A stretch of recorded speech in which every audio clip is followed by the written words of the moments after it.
my contention is that you shouldn't be allowed to vote for destroy the entire economy.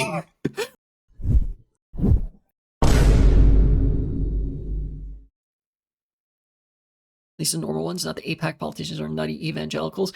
I have bad news. Normal Republicans don't exist.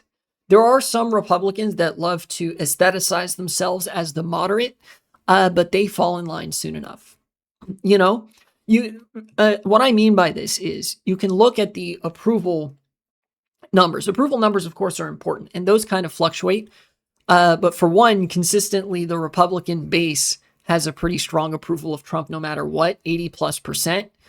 But even among those 20%, take a look at when it comes time to vote, when it comes time to vote for a Republican politician, or when Trump is on the ballot. Look how those 20% of Republicans act when it actually comes time to put their balls on the table. They will fall in line every single time. The proportion of Republicans that voted for Donald Trump in 2024, despite the Republican Party growing more extreme, was actually higher than the proportion of Republicans that voted for him in 2020 and 2016. The Republican base, even the moderates, have radicalized over time. You know, even the ones that would profess to be moderates or not approve of all this actually do support it.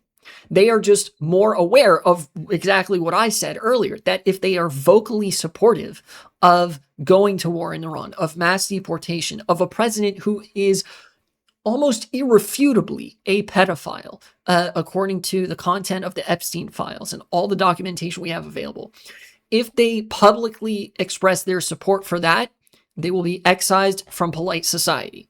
And they don't want that. So they put on the mask that they're more moderate than they actually are. But because ballots in this country are private, because you do not have to disclose who you voted for, it is not a matter of public record who you voted for. In America, they can afford to be the most reactionary, true form of themselves at the voting booth. We have to change that. You know, not the part about private ballots. Where like you don't have to disclose or it's not like public information who exactly you voted for.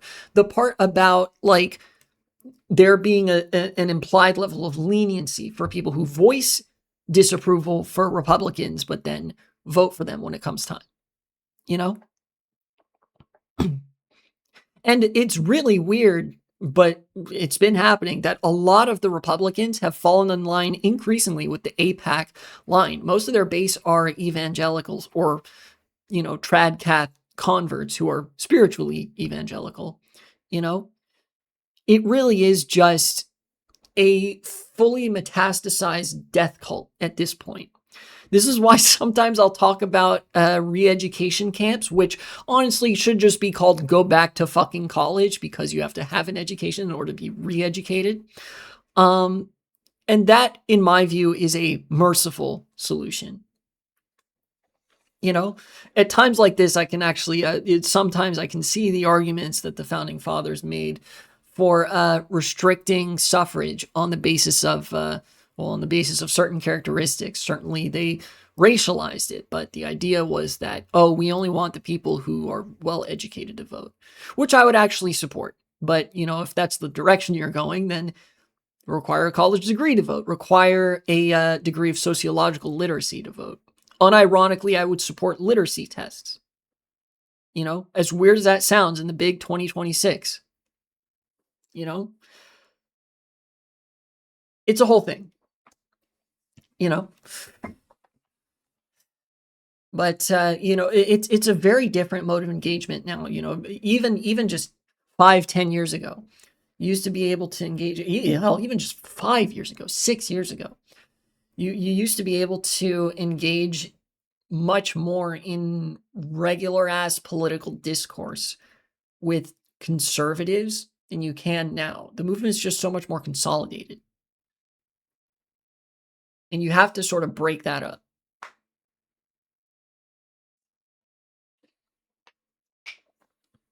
Anyways, leftist meme. But that, I mean, that's this whole live stream. It's just a big old leftist meme.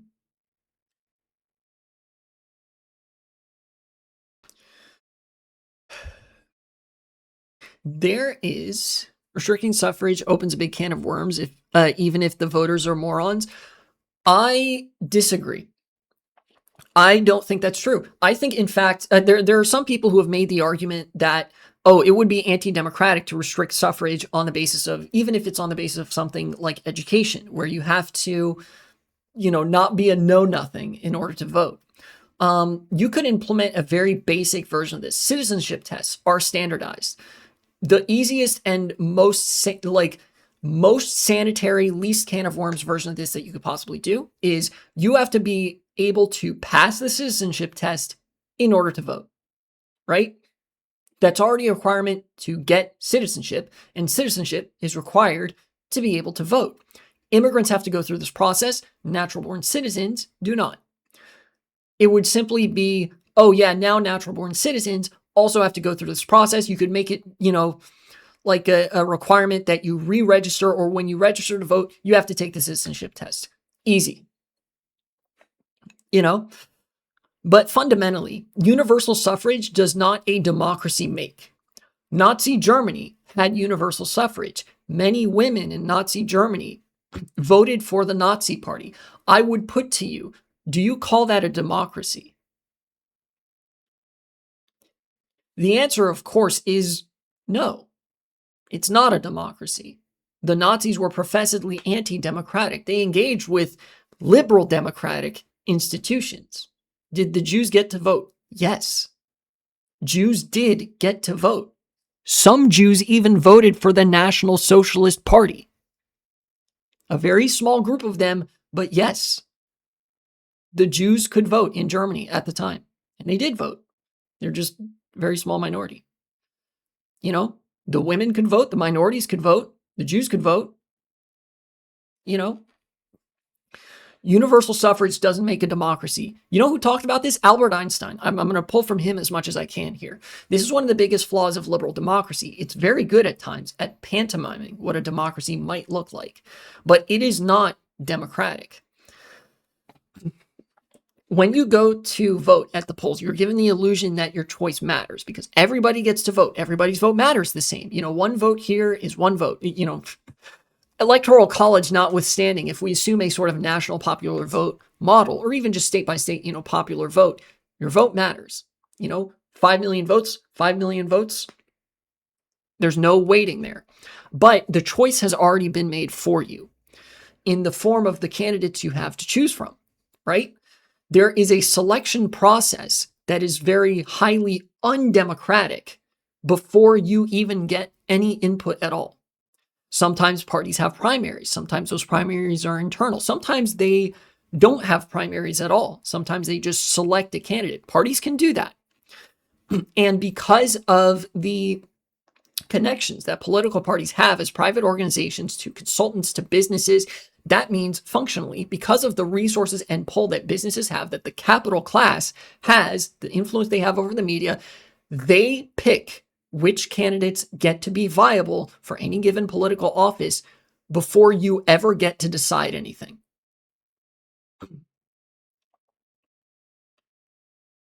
This is a fundamental critique of liberal democracy, and I think that maintaining this system is itself anti-democratic. I think allowing this state of affairs to persist when the interests of the vast majority of the population is so transparently one way and the interests of the capital class are so transparently another, even if that means you have to strip universal suffrage for a time, I think that is more pro-democratic than allowing this situation to persist. Legitimately, the spirit of democracy, what democracy means is rule by the people. In a liberal democratic system, the people are given the illusion of power when in reality they are alienated from power. They are alienated from the process. It is very anti-democratic. The people do not get to decide their fate, right? Look at how many data centers have been built. How many of these wildly unpopular economic decisions have been made because the only candidates that were ever on the ballot were obsequious to that agenda to begin with. And there was no opportunity for people to choose somebody else. There was no opportunity for people to say, we don't want you to build a data center, actually. It was only at the threat of economic disruption and violence that people were able to do that. Insofar as democracy exists, it is completely outside of liberal democracy. The strike, the protest, those are democratic. They require the mass participation of people who are actually interested in affecting change. Voting, as convenient as it is, that's part of what makes it not democratic, because you're sort of implicitly accepting the choice you've been given. Now, obviously, in a real democratic system, you would still have voting, but the same incentive structures would not be present, right? To borrow Kayla the Furry's parlance, an elegant man would still be wearing a suit. But an elegant man would not be a dog. A dog wearing a suit would not be terribly elegant. The suit may be elegant, but you have to have a guy wearing it. Legitimately, I do think it is anti-democratic to allow people to have this kind of pull on society whose interests are transparently contrary to democracy, right? The capital class is one dimension of this. The Republican base is another. They take pride in their lack of education. They scoff at the concept of coastal elites, not even necessarily because they're wealthy. They idolize people like Elon Musk for their wealth and in part for their stupidity. They hate the coastal elite for being educated and caring about the world, for embodying the democratic spirit, for wanting to be active members of their community. Democracy is a participatory project. And the average MAGA voter wants to feel like a part of something, but fundamentally, they just want to sit at home. They want to enjoy their homestead outside of any concept of society, right? In a democratic world, you would not have that option to opt out, I think, nor you really shouldn't. It's part of the social contract. Most of what I've offered here is not even socialist analysis, with the exception of what I've pulled from Albert Einstein about how wealthy people have a great amount of influence over the system. The participatory elements of democracy and how it is anti-democratic to allow people sway when they are transparently against participating in society. This is all taken from the Enlightenment liberals, the old school Democrats of the 18th century. They would be harsher probably on the MAGA movement than I am. And I've read some of them. I've read Rousseau. I've read Smith. I can tell you personally, the founding fathers would be way, way more politically heavy-handed in trying to set this country on a different course than I'm proposing we should be. And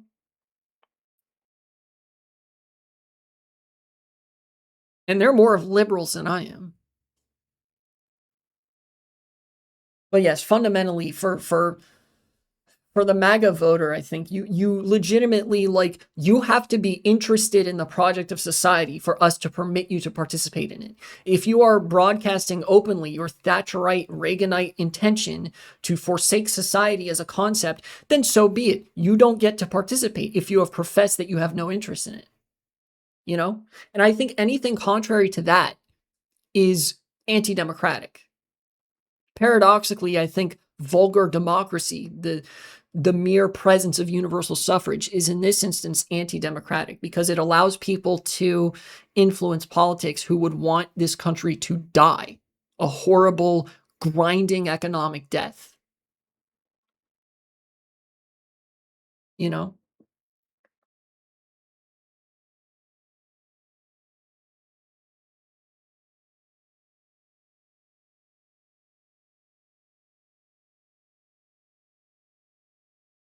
Another leftist meme from yours truly.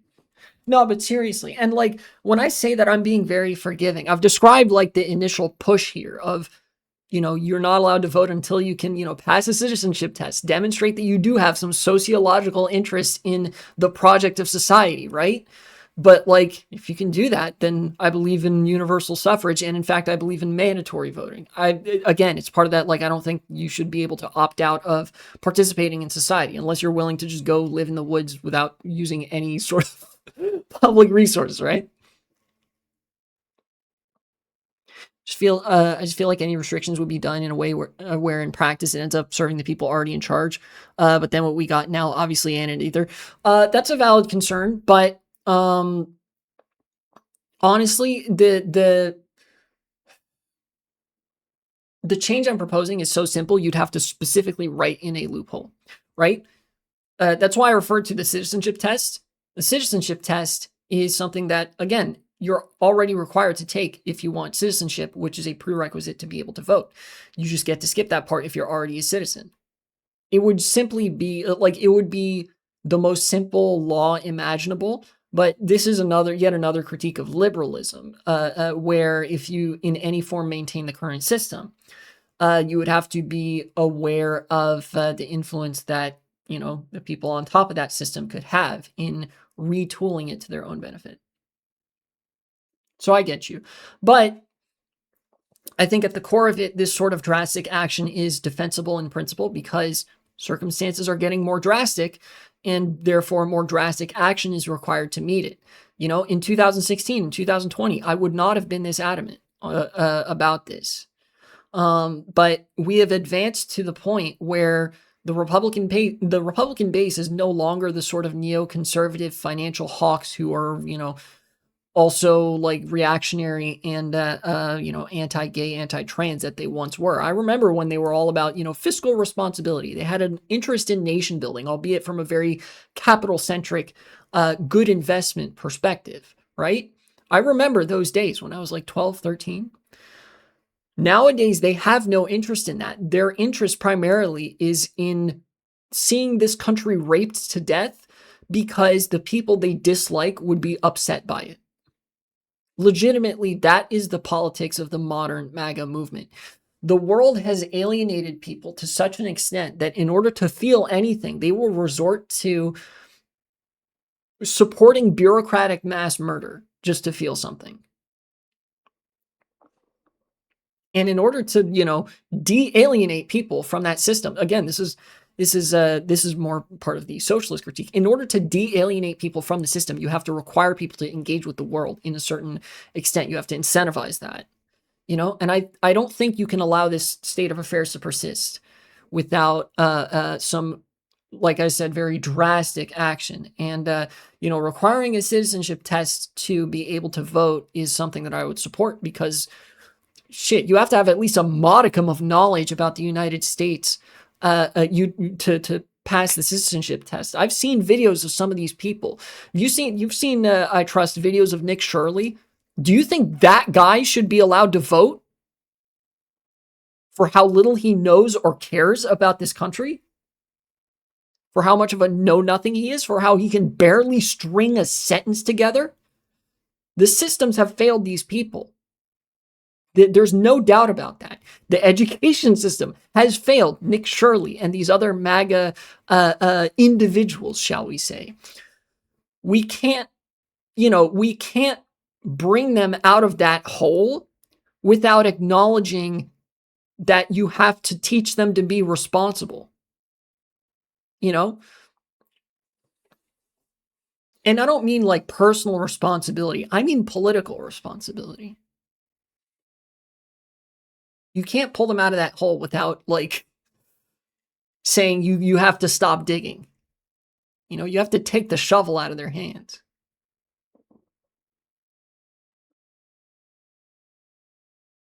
So anyways, re-education camp type shit, go back to college. Everybody will be well educated in the social sciences, the liberal arts. Thank you. Legitimately, I think a basic sociological imagination would, like, if you snap your fingers and gave everybody in the country a basic sociological imagination, that would go a long way to maybe not solving the problem, but cracking the nut open and making significant headway. But you can't just snap your fingers and get people to have a sociological imagination. You have to teach people to have a sociological imagination. And, fundamentally, I'm okay with treating the MAGA movement like children because children are just smaller people. They need an education.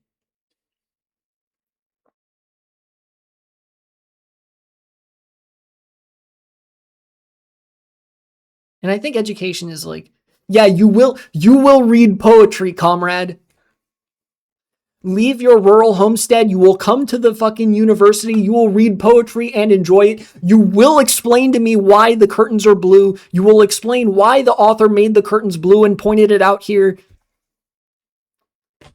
Yeah. This, like, funnily enough, this is one of the things that I will defend that the Soviet Union did. Taking peasants from the countryside and be like, all right, you're coming to the city. We need well-educated people. You're getting an education, motherfucker. Come with me. And they're like, what? But I want to stew and shit and like marry my cousin and tend to my flock of sheep. Nope, too bad. You are going to read poetry in St. Petersburg.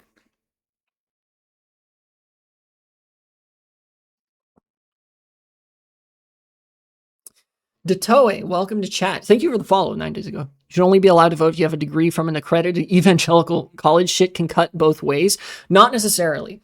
Many evangelical institutions, first of all, you will never find an evangelical institution of higher learning that isn't Liberty University, right? Most of those places aren't accredited. For example, University of Phoenix and many of the for-profit institutions that the right wing has relied on are not accredited institutions. Their degrees are worth nothing. But I mentioned earlier the citizenship test. Everybody should be required to be able to pass the citizenship test. You can't cut that both ways. But fundamentally, I also think that what you're arguing is just, oh, well, you want to revive this country by administering CPR. I could just as easily kill it by standing on its neck. Both of those things have to do with its airways. Like, yeah, I don't think you should be allowed to vote if that's the case. I think you need to get your ass back to college and be well educated in sociological, matters, have a sociological imagination, and have an understanding of the humanities, the social sciences, the liberal arts. I want society to live. You want society to die. It's that simple. At a certain point, I have to say, yeah, okay, get in the oubliette. It's about drawing the line, right? Like I said, I would not have advocated for this 6 to 10 years ago because we weren't in such an advanced. I mean, first of all, 10 years ago, I was 15. But if I applied my current mindset to those time periods, I would not have advocated for this because the country was not in as drastic a state of decay. Circumstances were not dire enough to warrant such dire action yet. It probably, if I had to propose for 2016 or 2020 a solution to a radicalizing right-wing base, I probably would have been a lot more light-handed with my prescriptions here. But that's not the world we live in. We live in the big 2026 where the entire economy is barely being held afloat by an AI bubble. Consumer spending is wildly on the decline. America is involved in a political and military quagmire in Iran that the MAGA base said they didn't want. But because Trump now says we're doing great in Iran, total victory, they are all clapping like seals and have no understanding or intention to even acknowledge remotely the circumstances that they're experiencing in the real world, unless it is so specific and germane to them that it is making their profits go down. I refer particularly to the soybean farmers and the farmers in general. And frankly, they deserve it. That is what they voted for. They are getting what they voted for. My contention is that you shouldn't be allowed to vote for destroy the entire economy, right? Like, these people are voting to destroy the entire country. Frankly, me being on the left, well-educated, having something of a social support network, I am less negatively impacted by the political program that they support than they are. But I don't want this country to die because it still negatively impacts me,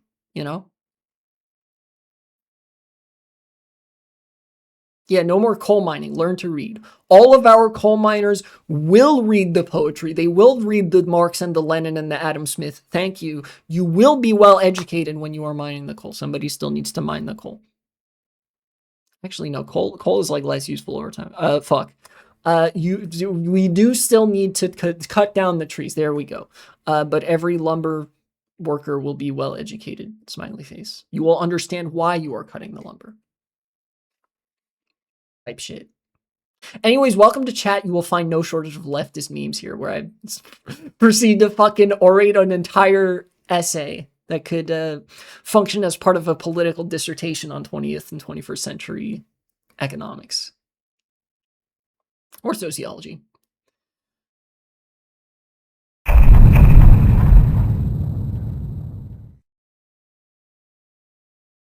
It's peak. It is peak.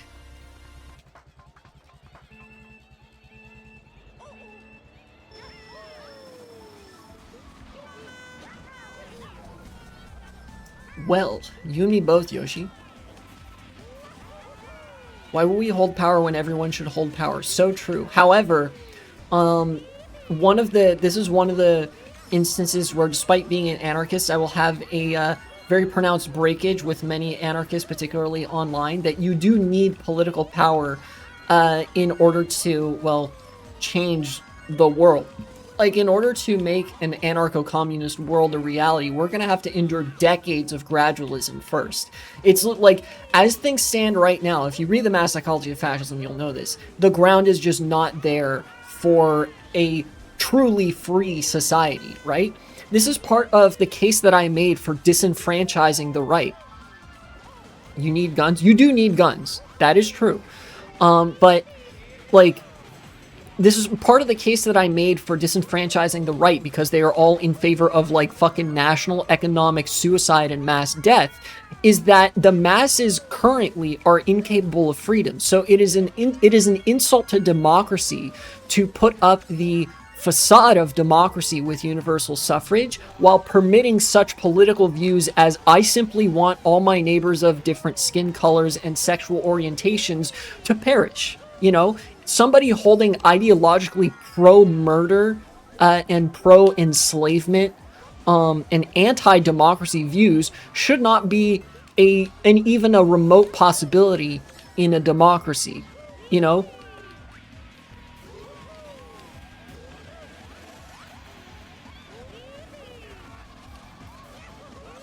Like, we send people to prison for murder. There ought to be some kind of consequence for being ideologically pro-murder.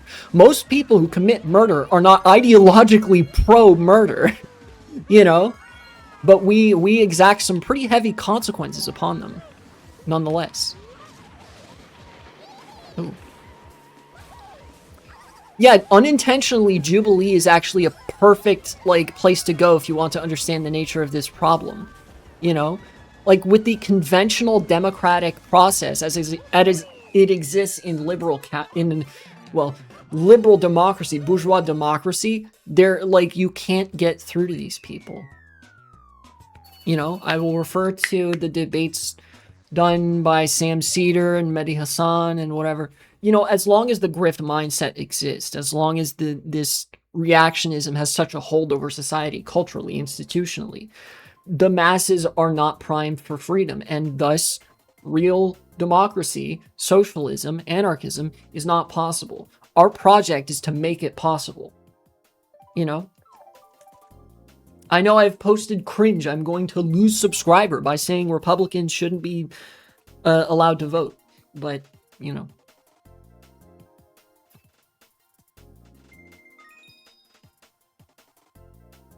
Essentially, it's impossible to have a real democracy when the majority of people are highly apathetic and essentially operate with a kind of slave peasant mentality of submission to authority.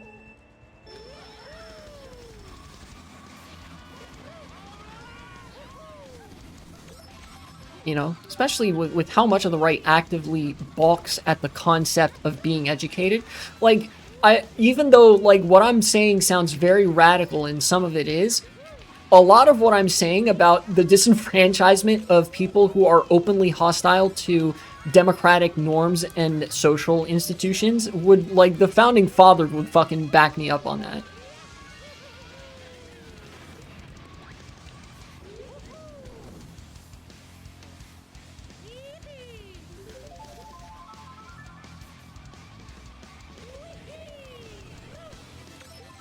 Currently front running.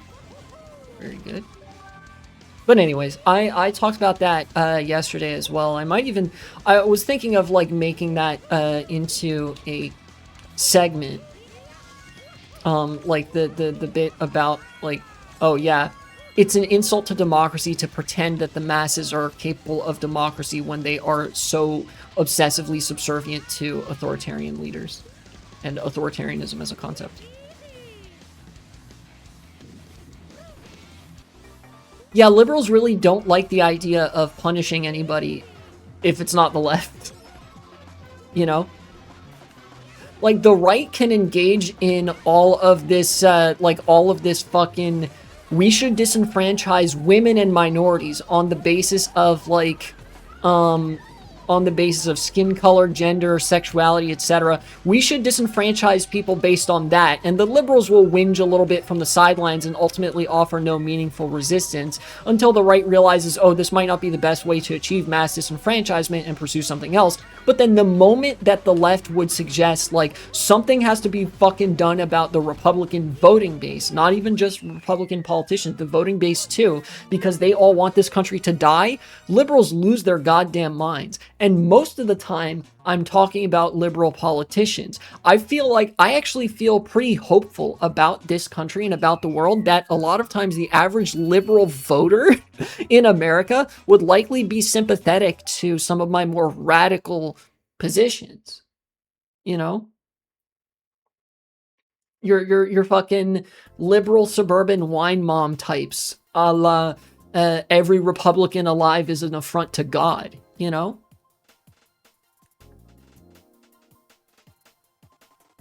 But yeah, a lot of liberals are just anti-politics. Again, liberal politicians. They are neo-libs. Hats off to you. I got you.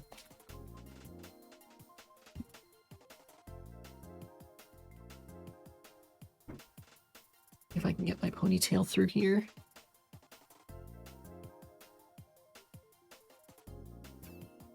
Okay. I got it.